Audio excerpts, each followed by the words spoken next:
What's going on, everyone? So today I'll be going over how you can prep for the new endgame mode coming in version 3.6 of Honkai Star Rail.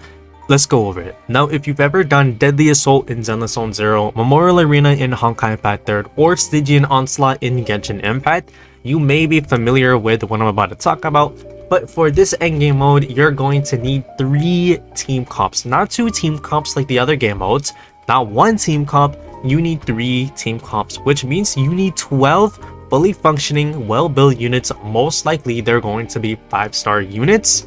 So that may sound like a lot, but you can actually prep for this relatively soon. Now, it's worth noting that in order to unlock this game mode, you actually need to get max stars in all 3 endgame modes at least once on your account. So you should have at least decent units by the time you actually unlock this endgame mode. So whatever team comp you use to clear the endgame mode, that can already be 1 down. But if you haven't already, Archer is genuinely a great unit to use for the short term, for the endgame overall. Not even for the new endgame mode, where I know he'll be great. Just overall, he is meta right now. Will he last long term? Obviously not. He's a DPS, right? Honkai games don't like preserving DPSs long term. We've seen this with Dr. Ratio, we've seen this in Star Rail and Honkai Better already so many times. But for the short term, Archer will be great. And if you already have Sparkle, you already have Silver Wolf, Triby, maybe a Cypher as well, you already have good units to go with Archer.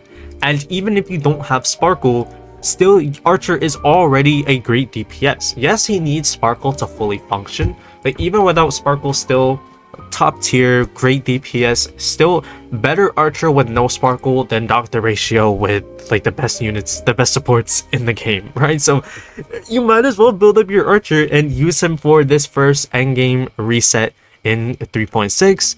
But you're also going to want to use, your typical conventional meta DPSs as well. But here's where things get tricky, because you're going to need a lot of support units. And you're going to need so many that you may have to start digging into your graveyard and start reviving some of your older supports. Ren Mei is a perfect option. Even if you don't have her E1, E0, S0 is still actually really good. She can get you those low cycle clears. She can get you just the max star clears overall, even with her base kit, because she's that good. She has 72% damage increase overall for your allies built into her kit naturally, along with the other stuff for break effect. You can use RMC as well to get the action advance, right? We already know RMC is good. You can start using Bronya for a little bit before you get some more modern supports, and you may have to end up benching Bronya again. But this is a really good opportunity to start using older units because of just how many units you need to use. It's not 8 this time, it's 12. Now, this is a little extreme, but you can even go ahead and build up Ting Yun temporarily to use with Fainan until you either get Saridra, maybe you get some other support down the line that can synergize with Fainan. But if you're like me and you don't have enough supports, or not even meta supports, if you just don't have enough supports overall, then you're gonna have to start building up other supports.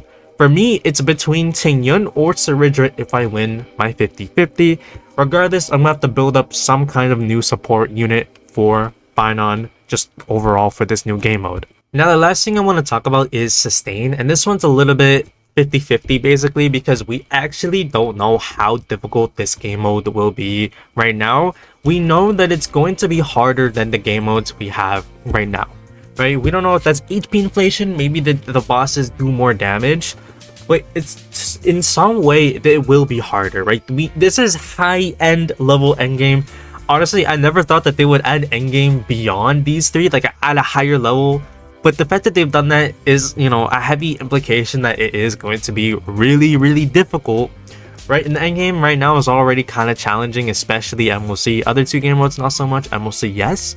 But if it is difficult, you're going to want some sustains ready to go, right? Even if they're benched, still, there's a lot more options for sustain than you might think. Don't use Bailu. There's no reason why you should ever use Bailu. Her heals are great, but she can't cleanse. But someone like Fu Xuan, actually really good. I tested Fu Xuan. I got her this patch, and I've been testing her these past few days. She's actually incredible. She will keep your team alive. The only way to die with Fu Xuan on your team is either if you're running her wrong, your build on her is wrong or not complete, or it's taking you so long to clear the boss that you just died, right? Fu Xuan can keep your team alive long enough for you to get that 4 cycle clear, that 3 cycle clear, 2 cycle clear, whatever it is. She will keep your team alive. Aventurine is a no-brainer. It's impossible for him to fall off unless shielding as a whole somehow falls off or he gets nerfed, something like that. Lingsha, Hyacinth, Huo, they're still great as usual. We know this, right? You can use some of your older sustains. You can continue using your newer sustains, right? Just have sustains ready to go in case it's so difficult to the point where 0 cycle clears just aren't an option, right? Or maybe you personally just can't do it. But that's about it for this video. I'm not telling you to just go ahead and build up random characters or characters who you think are hot, because at the end of the day, someone like Ting Yun is not going to help you out at all unless you're using her with Finon. And even then, I think the Sacerdos Relic set is going to be a bigger... I think that has more buffs than Ting Yun's actual kit itself. So keep that in mind, right? Build up the units who you need to build. Have at least just 3 team comps with 0 overlap ready to go. Don't be like me, who heavily relies on 1 support unit and have all the other ones being mediocre, right? I'm starting to really feel it now because I only have 1 cracked support, right? So make sure you go all in, invest as much as you can into your already existing supports. Obviously, the better ones should be the ones that you really invest into, but even the worst ones, right?